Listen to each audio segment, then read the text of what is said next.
My name's Devin Graham, also known as Devin Supertramp on YouTube. And if you're watching this video, that means you just purchased the brand new Devin Graham Signature Glidecam series. So we created this video to show you how to film with the Glidecam as far as tips, tricks, and just a whole tutorial on everything that we've learned over the last 10 years. We want to give as much information as possible with everything that we've gathered and give it to you guys. So we're not holding back, we're sharing everything that we've learned. So watch this video as many times as you need, and the biggest thing though is once you learn these things on the video, you actually have to go out and apply it. It's just like riding a bike. The more you do it, you get it down, and then once you have it down, you remember it for the rest of your life. All right, without any further ado, let's get started. We have the Glidecam 2000 HD 2000 right here, and then we have a 5D Mark III, and then a Canon 16 to 35 millimeter lens. Now the way I set up this camera, it's going to be different if you have a completely different camera or a completely different lens. So right now I have the plate. We stick it on the second hole. I'm not sure the technical term. We'll just call it a hole for today. And then we're using a couple washers on the bottom. We have two right here. And then right now I'm tightening this. And then I just make sure it's perfectly level or even with the lens. So this line is parallel with the lens. I usually don't have a screwdriver on set, so I'll use a quarter to tighten this. For this setup, we use 3 weights and 3 weights on each side. And we actually have it, and there's different ways, there's different preferences for everybody, but I have it closed as much as possible. If you want though, you can go longer or shorter depending on how wide or long your actual camera is. For us, we try and keep the camera as small and condensed as possible because we try and get super low as possible, and if we're really long and extended, we can't do that. But for this setup works really well. So I got this, I'm gonna assemble this on here. Bear with me. Patience, my friends. So that is on there, and then I go ahead and put this on, and then as you just saw, this tightens and adjusts. So roughly, I'm just gonna guess for this setup, it's usually around this height. And now I put the 5D on here. Let me go ahead and tighten that. So everyone's gonna have different preferences on how to balance their Glidecam. This is what I do. So if you don't like the way I do it, that's fine, but this is what works for me. I'll start here and I'll lift up the Glidecam. It's lifting forward. This obviously is not going to work if I want to be really smooth because this is what's going to be happening. So I lift it. I know it's forward, so I need to basically push this plate backwards so it balances out this plane. So I first have to make sure that this is level with this way. I've seen some people actually shoot like this. Some people shoot like this. I do it like this where it's parallel with this. The reason for that, what we shoot a lot of times we're running full speed. So as I'm running, I don't want another axis to worry about as far as hitting something, rubbing against something. If it's parallel with the camera, I know what I'm seeing is where this is going to be in movement. So the Glidecam, it has several different knobs. It first has these knobs that are kind of in the middle, here and here. They're on both sides. Loosen those up just a little bit. And these are what tightens the plate from sliding at all. And then you have this knob, which controls the Glidecam sliding backwards and forward. And then you have this knob, which controls the Glidecam sliding left or right. So first, I'm going to balance it going forward or backwards. And it doesn't really matter what way you do it. That's just normally the way I do it. So I'm going to go ahead and lift it up. It's front heavy. So I'm going to start rotating this to the left, counterclockwise. And what I'm doing right now is I'm literally sliding this plate backwards so it won't be as front heavy. And once you set your Glidecam up the first time, you don't have to spend as much time balancing it over and over again. I just completely offset it. So now it's a little back heavy. So I'm gonna go ahead and spin this. Now it's not gonna be balanced yet because we haven't done the left and right. So now I'm gonna set it down on a kind of a flat surface. This isn't perfectly flat, but this is realistic as far as being out in the middle of nowhere. A lot of times you're not going to have perfect cement, so I have it somewhat level. I lift it up. Now it's not really going forward or backward right now, so that's pretty good for now. So now I'm going to balance the left and right. Okay, so now I have it forward. I'm going to lift it up. Now it's leaning right, as you just saw. I'll do it one more time. Lift it up. It's leaning right, so now I need to go ahead and balance it more to the left. So this is a plate. Now down here, these screws tighten left and right. So I'm gonna go ahead and loosen these so I can slide the plate over a lot easier. So I'm spinning it now. I'll set it down on the ground and lift it back up. It's kind of leaning backwards, and as I adjust this plate, forward and backwards is going to change slightly a little bit as well, so I have to be prepared for that. Lift it up, and now it's becoming back heavy again, so I'm going to go ahead and rotate it forward again. Lift it up. We're getting close. Do it again. It's starting to go this way, so that means I need to just basically tell it to do the opposite of what way it's going until I get it at the perfectly even spot. So now it's a little back heavy. Sit down. So we're pretty much where we need to be. Now I have in the past balanced a Glidecam, gone to turn it on, and then realized there's not a memory card in it or a battery. If you forget that stuff, you're gonna have to rebalance it again. So make sure you have your battery in it, in the memory card, because that's a move I've done many times. So I started with the Glidecam 2000 is what it was called back in the day. Now this is the HD 2000 with the DSLR cameras. And we've been working directly with Glidecam. We're like, what can we do to come up with the ultimate Glidecam that would fit all of our needs as far as Team Supertramp to get the shots that we want to get in super remote places. So this is what Glidecam did. Let me take this out the plate just to show you guys, because this is actually something I'm pretty stoked on, is there's only, I'll hold it right here, there's only 2 knobs to adjust anything on here. And you tighten them because these are really tight. You don't have to have anything that locks anything. So I can change this left and right.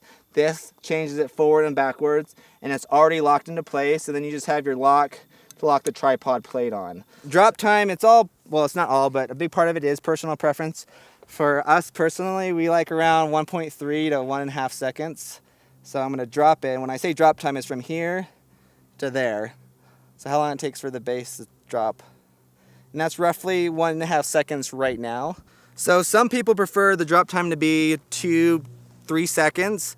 We personally prefer it to be around 1.5 to 1 second. So it is a matter of personal preference. Some people like a little longer. I wouldn't go anything shorter though than 1 second regardless. So right now we've already balanced the Glidecam. It's not swaying left and right, and it's all about the horizon. If the horizon is changing left and right, and that's the hardest thing about it, if you can balance your horizon, the rest of the shooting is going to be significantly easier. So I already know the camera's not going to sway left and right, so that problem has been solved. The second problem as far as getting smooth shots, if I'm shooting on a super tight lens, like a 70 to 200, that's going to be very, very hard not to have the camera already swaying because you're so close. The wider the lens you use, the easier it's going to be to make your shots stable or steady. So we're shooting on a Canon 14mm lens or a Canon 16 to 35mm lens, which is normally set at 16mm. The wider we are, the more in focus it's going to be, and also the more stable it's going to be because it's going to be significantly more forgiving. So the next question is, what hand do you use to hold the Glidecam? What hand do you use to control the Glidecam? So I'm actually left-handed. So my dominant hand, the hand that has the most control, is my left hand. So that's the hand that I have free, as you see right now. So that's the hand I'm using to actually control where the Glidecam looks. And then my bad hand, or my weaker hand, even though that's the camera holding the weight, that's the hand that actually holds the camera. Now, I've seen a lot of different people hold the Glidecam a lot of different ways. People hold it like this, people hold it like this, people hold it like this. You can say it's a matter of personal preference. For most of the people that I work with though, we all hold the Glidecam with this in the front, slightly to the side. So let me kind of show you from a couple different angles. Boom, boom. This, when I hold it like this, for me, it's a lot harder to hold and I feel like I'm starting to shake. Now, as far as what happens with this hand, my dominant hand, if I'm holding it like this and holding it like this, that's the same thing as doing it handheld. So you never want to hold it with both hands because you're defeating the whole purpose of Glidecam. You want to be controlling it just by literally tapping it. So right now, let's look at Carter for a second. He's holding the boom pole. Hi Carter, wave to everybody. So I'm going to film Carter. So right now the camera is on Carter, and as I walk around Carter, I'm slightly tapping the actual Glidecam itself as we spin. Now let's say, okay, now I know I'm going to go back. So I'm going to kind of let go for a second, and then I'm going to start tapping it again. So the way I walk with the Glidecam is, generally speaking, the more things you have bending, the smoother your shot's gonna be. So if I'm walking with my legs stiff, this is it's gonna shake a lot more. If I'm kind of like a trampoline where it's taking in all the shock, this is gonna be significantly smoother, just like shocks in a car work, same principle. So when I walk on different surfaces, what it comes down to is the softer the surface, the more I generally will try and bend, because if I'm walking on sand, I'm gonna sink. So if I have more things that are actually bending, I'm able to adjust and take more shock. So if I'm walking on sand, I'm gonna be a lot more loose, but shooting on sand is the worst. It's the hardest to do because you sink so much. So just a lot of practice over time, you'll get it. So then the question is, well, I'm starting to run. There's a lot of wind resistance. My guide cam is kind of swaying back and forth. So then what it comes down to is just as you're running, I'm controlling it with my offhand, left and right. I'm just tapping it back. If it starts going this way, I start tapping it this way, back and forth, back and forth. You'll notice like in our Assassin's Creed videos, which we'll show right now, is I'm constantly adjusting this to make the shot as smooth and as steady as possible. I'm not just running like this and hoping for the best. I'm controlling it with my offhand to get what I want. So the other common question we get is, how do we have things always in focus? Generally speaking, if I'm shooting landscape, I'll focus for about 10 feet in front of me, because we're already shooting wide angle, so most things are already going to be in focus. So I'll literally just say, hey, we have that flower right there, it's 10 feet away. I'll zoom into that flower, I'll put it in focus, I'll zoom back out, and then I'll shoot the landscape shot, and everything's gonna be in focus at that point. So that's how we do landscape stuff. We don't change the focus while we're shooting landscape. Because it is wide angle, everything's for the most part already in focus, at least the foreground.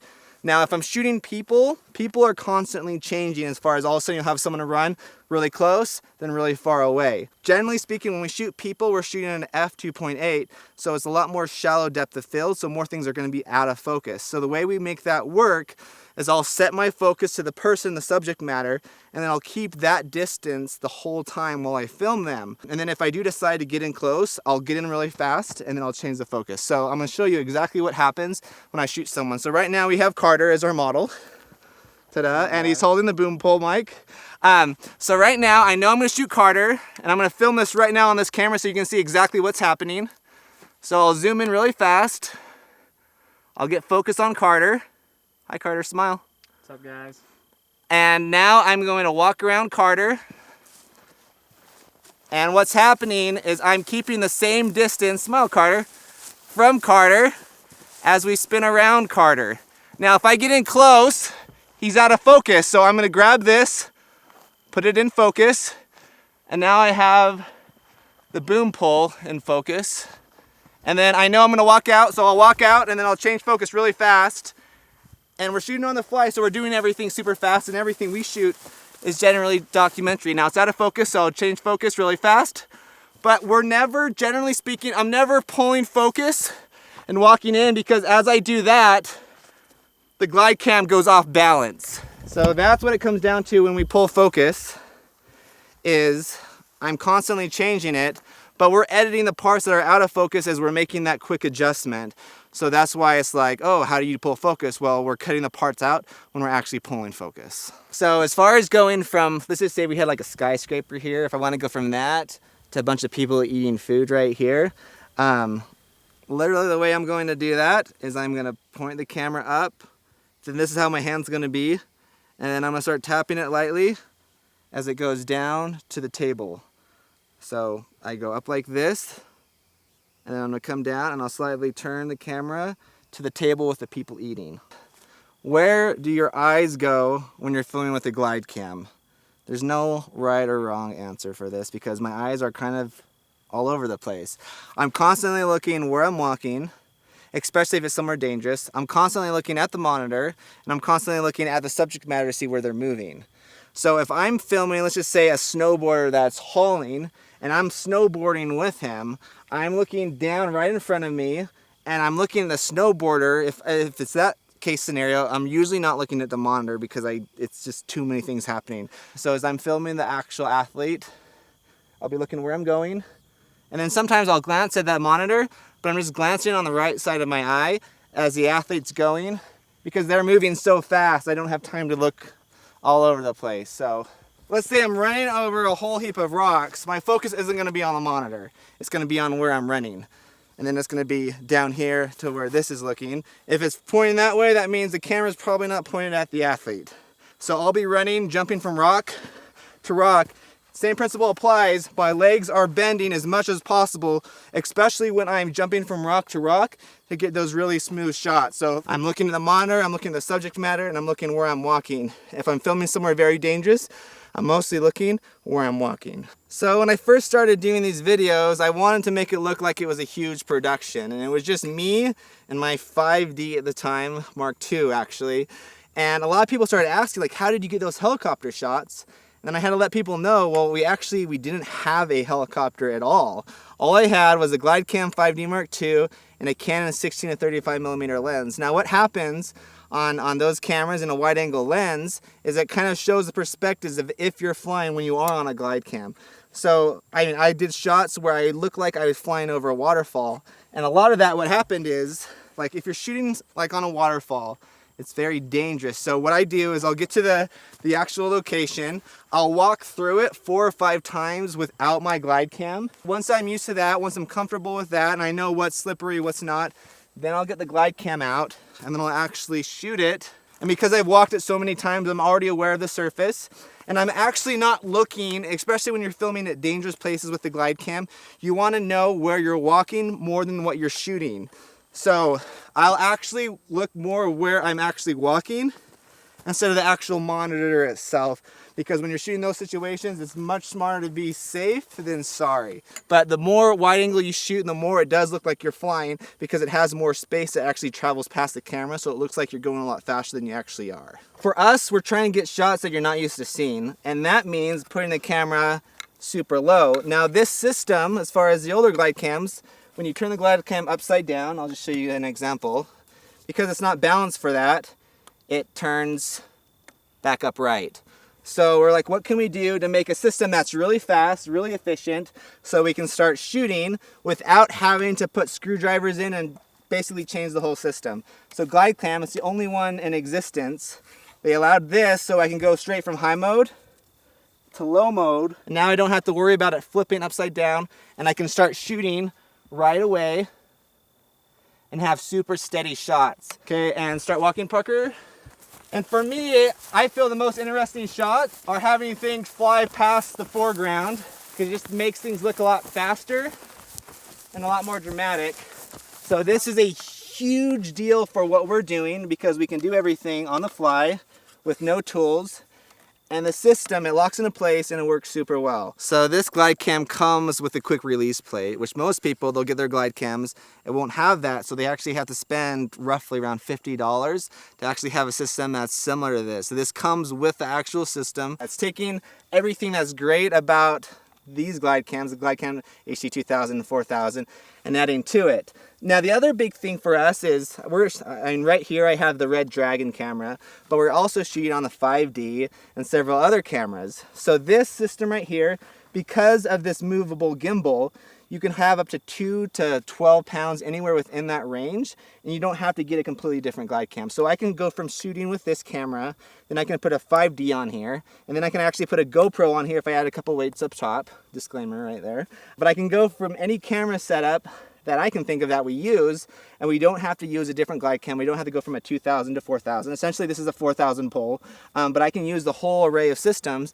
And the only thing I had to change from changing the cameras is the amount of weights that I'm using down here. So the reason we don't use the vest or the arm for the Glidecam is a couple different reasons. One of them is it gets pretty heavy, so hiking into a spot is not your ideal situation.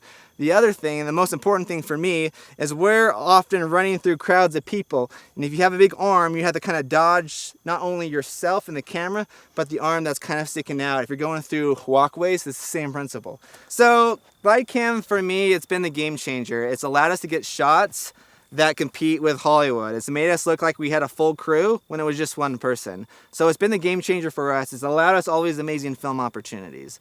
So Glidecam, what it comes down to, it's like riding a bike. Spend time on it. The more time you spend on it, the more you're going to get it down. The things we talked about today, like I want you guys all to learn about it. So if you have any other questions, like I'm still accessible. Contact us on Twitter, on Facebook. Leave your questions, and if we haven't answered it on this training video, we're going to do our best to answer it there. So thanks for watching. Other than that, over and out.